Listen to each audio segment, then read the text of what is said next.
Hello friends, આજે આપણે ધોરણ 12 એસપી વિષયમાં વિભાગ 1 પ્રકરણ નંબર 6 એમાં પ્રેઝન્ટેશનના ઉદાહરણ જોઈએ છીએ.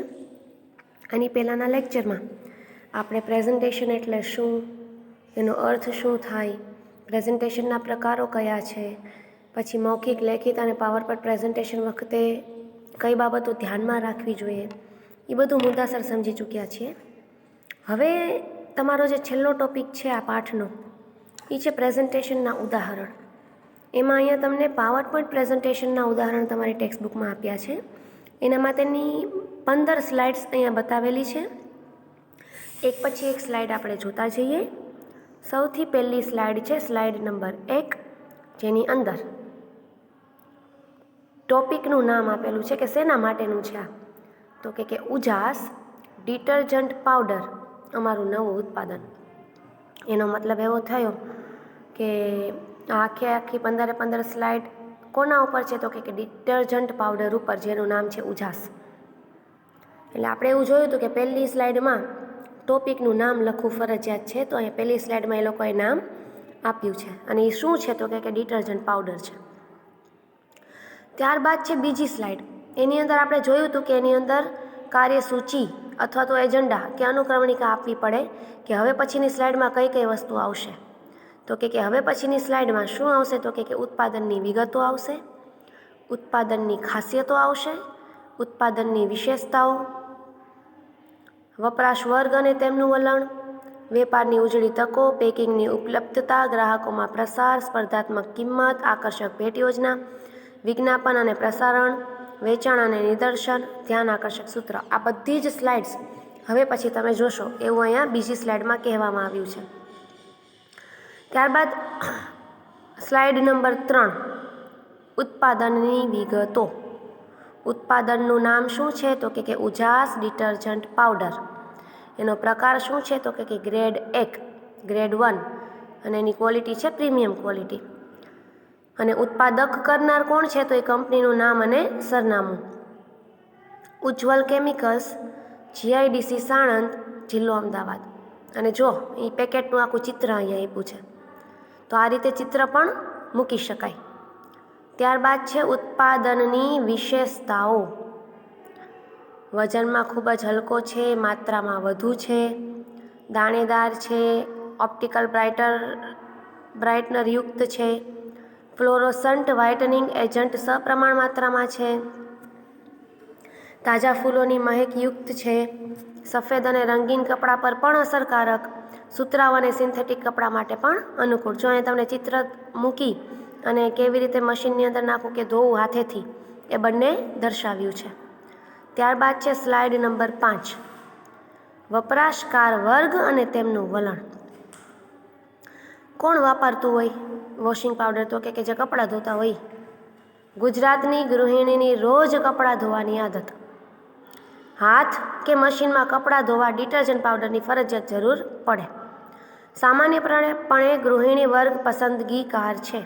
મોટે ભાગે કપડાં ધોવાનું કામ કોણ કરે છે, તો કે ગૃહિણી, તો એ આનો વધારે ઉપયોગ કરે. ત્યારબાદ છે ઉત્તમ ગુણવત્તાવાળા કપડાં માટે હલકા પ્રકારના ડિટર્જન્ટ પાવડરની પસંદગી નહીં જ ફીણયુક્ત, મેલ કાપવાની શક્તિ તથા ઉજાસની જરૂર. જો અહીંયા તમને કપડું પણ દોરીને ચિત્રમાં બતાવ્યું છે.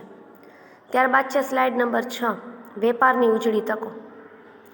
નિયમિત ઉપયોગી ઘર વપરાશની વસ્તુ. મોટે ભાગે કોઈ પણ વ્યક્તિને કોઈ પણ ઘરની અંદર ડિટર્જન્ટ પાવડરની જરૂર ન પડે એવું નથી. દરેક ઘરની અંદર ડિટર્જન્ટ પાવડરની જરૂર પડવાની જ છે.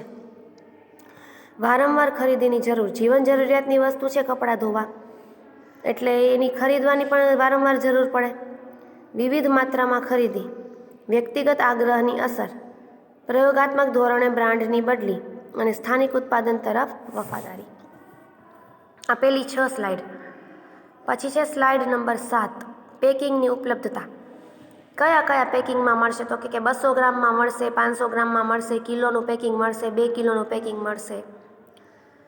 પછી 200 ગ્રામ પોલિથીનની બેગમાં હશે, 500 ગ્રામ છે એ પુઠ્ઠાના ખોખામાં હશે અને પોલિથીન બેગમાં ઉપલબ્ધ છે. 1 કિલો અને 2 કિલો અન્ય ઉપયોગમાં લઈ શકાય એવા પ્લાસ્ટિકના ડબ્બામાં ઉપલબ્ધ છે. એટલે જો તમે કિલોનું પેકિંગ લ્યો કે 2 કિલોનું પેકિંગ લ્યો તો એ તમને પ્લાસ્ટિકના ડબ્બામાં આવે ને એ પ્લાસ્ટિકનો ડબ્બો પછી તમારે બીજા ઉપયોગમાં પણ એ પૂરો થઈ જાય તો બીજા ઉપયોગમાં તમે લઈ શકો. જો એનું પણ ચિત્ર તમને આપેલું છે. અને છેલ્લે 25 ગ્રામના પાઉચ પેકિંગમાં પણ ઉપલબ્ધ છે. આટલી બધી એની ઉપલબ્ધતા છે. ત્યારબાદ છે સ્લાઇડ નંબર 8, ગ્રાહકોમાં પ્રસાર.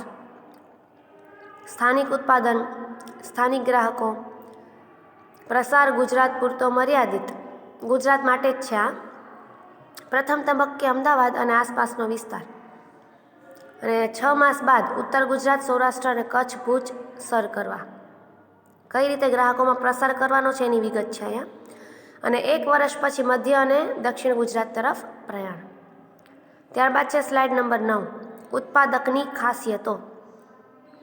ખાસિયત શું છે એની તો કે નાના એકમ હેઠળ ઉત્પાદન, સ્થાનિક અને ભવિષ્યમાં રાજ્ય પૂરતું વેચાણ. સ્થાનિક જ છે એટલે રાજ્ય પૂરતું જ છે તો આસાનીથી પહોંચાડી શકશે. સ્થાનિક ધોરણે વિજ્ઞાપન સસ્તું. ત્યારબાદ છે નિદર્શન અને વપરાશ દ્વારા વિશ્વસનીયતા. એનું વાપરવું કેવી રીતે એની પદ્ધતિ પણ એમાં દર્શાવેલી છે. મોટી મલ્ટીનેશનલ કંપનીના ખર્ચા નહીં. ત્યારબાદ છે સ્લાઇડ નંબર 10, સ્પર્ધાત્મક કિંમત. દરેક માત્રાના પેકિંગમાં સ્પર્ધાત્મક કિંમત.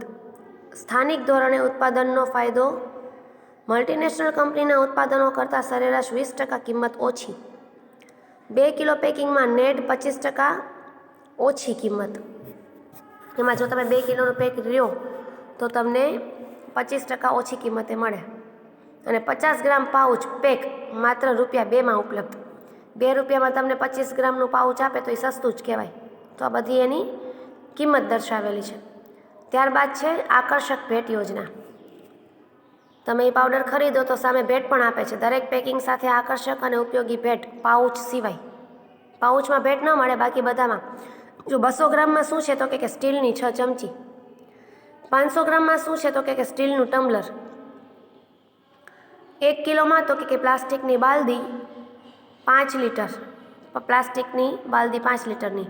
પછી 2 કિલોમાં તો કે પ્લાસ્ટિકની બાલદી 12 લીટરની. અને દરેક પેકિંગ સાથે પ્લાસ્ટિકનું માપિયું ઉપલબ્ધ. તો આ બધી આકર્ષક ભેટ યોજના છે. ત્યારબાદ છે વિજ્ઞાપન અને પ્રસારણ. સ્થાનિક છાપામાં જાહેરાત આપીને એનું વિજ્ઞાપન, એનું એડવર્ટાઇઝમેન્ટ કરવામાં આવે છે. શહેર અને રાજ્યની બસ પાછળ એની જાહેરાત ચોંટાડવામાં આવે છે. સ્થાનિક કેબલ સુવિધા દ્વારા જાહેરાત અને સ્થાનિક વિજ્ઞાપન પૂર્તિમાં જાહેરાત. ત્યારબાદ છે વેચાણ અને નિદર્શન. દરેક વિસ્તારમાં એજન્ટની નિમણૂક. દરેક વિસ્તારમાં એજન્ટની નિમણૂક કરીને એનું વેચાણ કરવામાં આવે છે. ઘરે ઘરે ફરીને વેચાણ કરનારની નિમણૂક કરવામાં આવે છે. નિદર્શન દ્વારા ભરોસો ઉત્પન્ન કરવામાં આવે છે. વેચાણ માત્ર કંપની પેકિંગમાં જ, છૂટક વેચાણ ક્યારેય પણ નહીં. ત્યારબાદ છે સ્લાઇડ નંબર 14, ધ્યાન આકર્ષક સૂત્ર. કપડાં સફેદ યા રંગીન, ઉજાસની ચમક સંગીન, એવું એણે પોતાનું સૂત્ર બનાવ્યું છે. અને સૌથી છેલ્લે આભાર વ્યક્ત કરવાનો થાય. આપણા લક્ષ્યાંક સર કરીશું જરૂરથી. આભાર. આપના પ્રશ્નો આવકાર્યો. પછી છેલ્લે એડ્રેસ. એટલે આ રીતે જો તમે પાવરપોઈન્ટ પ્રેઝન્ટેશન કરો તો આ રીતે સ્લાઇડનો ક્રમ અને કયા સ્લાઇડમાં કઈ વસ્તુ દર્શાવી એ ધ્યાને રાખી અને પાવરપોઈન્ટ પ્રેઝન્ટેશન બનાવવામાં આવે છે. અહીંયા આપણે 6થો પાઠ છે એ પૂર્ણ કરીએ છીએ. હવે વિભાગ 2ના 4થા પાઠથી આપણે શરૂઆત કરીશું.